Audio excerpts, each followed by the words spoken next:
এখানে রয়েছেন ভাস্কর ঘোষ, তার সাথে কথা বলে নেব। প্রথম দিন থেকে তিনি অনশনে সামিল হয়েছেন। সরকারের এই যে নির্দেশিকা 20 এবং 21 তারিখে যেতে হবে, না হলে কিন্তু চাকরি জীবনে ছেদ করবে, কি বলবে? 3% দেওয়ার মতো এটা আগুনে ঘৃতাহুতি দিল। মাননীয়াকে ধন্যবাদ যে এই নির্দেশিকা দেওয়ার জন্য, যাতে করে 20 এবং 21 তারিখের কর্মবিরতিটা আরও অনেক বেশি করে সফল হয়। একটা কথাই বলার যে আমরা কর্মবিরতির ডাক দিয়েছি, কোথাও কোথাও গণছুটি নিয়েছেন কর্মচারীরা, কিন্তু এই যে নির্দেশিকা, সেই নির্দেশিকা অনুযায়ী শুধুমাত্র সরকারি কর্মচারী যারা, তারা যদি কর্মবিরতি পালন করে খুব বেশি যেটা করতে পারে, চাকরিতে ছেদ বা অন্য কোনো কিছু করে কিচ্ছু করতে পারে না, শুধুমাত্র একদিনের বেতন কাটতে পারে।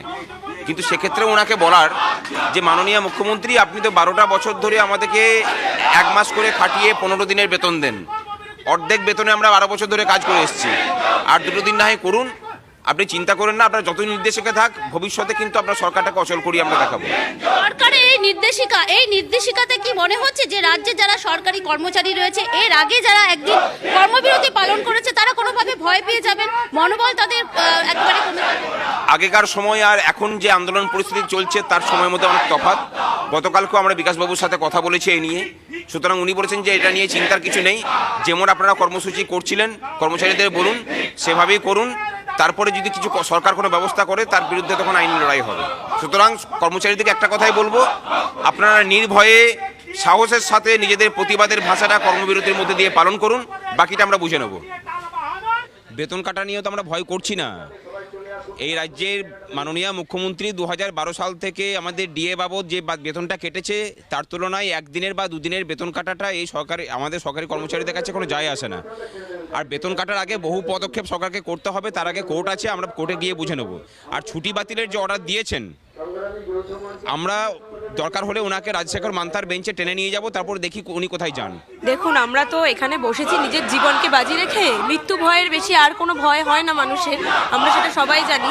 সরকারের এই কালা অর্ডার যেটা বার করেছে, সেটা সম্পূর্ণভাবেই আমরা উপেক্ষা করছি, এবং আমাদের এই যে সরকার আমাদের ভয় পেয়ে এই অর্ডারটা জারি করেছে, এতে আমাদের মনোবল আরও অনেক গুণ বেড়ে গেছে। মানে আমরা আরও চার্জ আপ হয়ে গেছি। মানে আমাদের জন্য এটা আরও ভালো যে সরকার ভয় পেয়ে আমাদের এগেনস্টে নিক না, কি স্টেপ নেবে নিক, আমরাও আমাদের পথে এগোবো, এবং এতে আমাদের মনোবল আরও অনেক গুণ বেড়ে গেছে। অনশন কি চালিয়ে যাবেন? যতদিন পর্যন্ত জীবন আছে আর যতদিন পর্যন্ত না এই সরকার আমাদের এই ডিএ দাবি মানছে, ততদিন পর্যন্ত এইভাবে অনশন আমরা চালিয়ে যাব।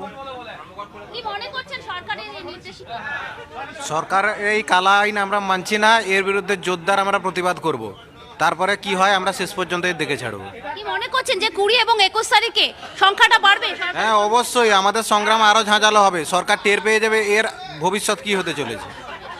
এই ধরনের নির্দেশিকা প্রথম নয়, বিভিন্ন সময়ে এরকম বিগত দিনেও হয়েছে। আন্দোলনকে দমন করার হাতিয়ার হিসাবে শাসক এই ধরনের কর্মসূচি। আমরা এই ধরনের অগণতান্ত্রিক যে নির্দেশিকা, তার তীব্র বিরোধিতা করছি, এবং এই যে নির্দেশিকা দেওয়া হয়েছে, আমরা কিন্তু কর্মবিরতির ডাক দিয়েছি, এবং স্কুলগুলোর ক্ষেত্রে যারা পারবেন গণছুটি নিতে বলেছি। কর্মবিরতির ক্ষেত্রে কোনো বিষয় নেই, তারা তো যাবেই, আর যারা গণছুটি নিয়ে আসবেন তাদের বিরুদ্ধে যে এই যে নির্দেশিকা জারি আছে, তার তীব্র প্রতিবাদ করে দেখবেন, যেমন 3% ঘোষণা করার ফলে আমাদের এখানকার যে অবস্থান জায়গাটা থেকে বাড়াতে হয়েছে, ঠিক একইভাবে এই নির্দেশিকার পর গোটা বাংলা উত্তাল হবে এবং ব্যাপকভাবে তার প্রভাব পড়বে। হাইকোর্ট তো অর্ডার দিয়েছে যে এখানে অনির্দিষ্টকালের জন্য মাননীয় বিচারপতি রাজাশেখর মান্থা অর্ডার দিয়েছেন যে অনির্দিষ্টকালের জন্য এখানে অবস্থান আপনারা চালাতে পারেন। তা আমরা সেই এখানে যে আসছি, সে তো যারা কর্মচারী তারা ছুটি নিয়ে আসছেন, তারা তো কোনো বেআইনি কাজ করছেন না, হাইকোর্টের অর্ডার মানছেন।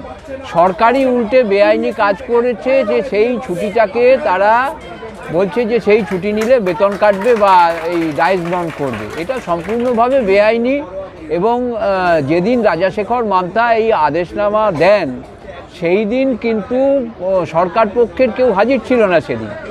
তাহলে তাদের তো উচিত ছিল যে প্রথম দিনই গিয়ে তার আদেশনামার বিরোধিতা করা। তো সেই সব না করে এখন এইসব বেআইনি অর্ডার বের করছে। যারা করেছে এইসব অর্ডার, তারা না জানে আইন, না জানে সংবিধান, না মানে কোর্টকে। না, কর্মচারীদের ভয়ের কোনো ব্যাপার নেই। ভয় কি? জীবন চলে যাবে তো। অনেক কর্মচারী লড়াই করতে গিয়ে জীবন দিয়েছে, তাতে কিছু যায় আসে না। ওনাদের জীবন, ওনারা তো মলমূত্র ছাড়া আর কিছু ত্যাগ করেন না। কর্মচারীরা জীবন ত্যাগ করতে পারে, ওসব চোরেদের কর্মচারীরা ভয় পায় না। এইসব ধমকি দিয়ে বেশি দিন সরকার চলতে পারে না। কর্মচারীদের অধিকার থেকে তাদেরকে বঞ্চিতও করবেন, আবার চোখও দেখাবেন, এটা কদিন চলতে পারে? সেজন্য আজ হোক কাল হোক তারা যখন দাবি তুলেছেন করবেন। ওরা যখন অবস্থান শুরু করেছিলেন তখন তুচ্ছিল্য করা হয়েছে, কেউ কথা বলতেও রাজি নয় তাদের অধিকার নিয়ে। গায়ের জোরে ডান্ডা দেখিয়ে কতদিন কাজ করানো সম্ভব? এত আনপপুলার সরকার, এত অসফল সরকার বেশি দিন চমকে চালাতে পারে। প্রথম কথা, সরকারি কর্মচারীদের এটা অধিকার দিয়ে অধিকার কি অধিকার নয় সেই প্রশ্ন সুপ্রিম কোর্টের বর্তমানে বিচারাধীন। এই কতিপয় সরকারি কর্মচারীরা যারা সিপিএম তথা বামপন্থী এবং বিজেপির প্ররোচনায় এই রাস্তায় নেমেছেন তারা অপেক্ষা করতে রাজি নন।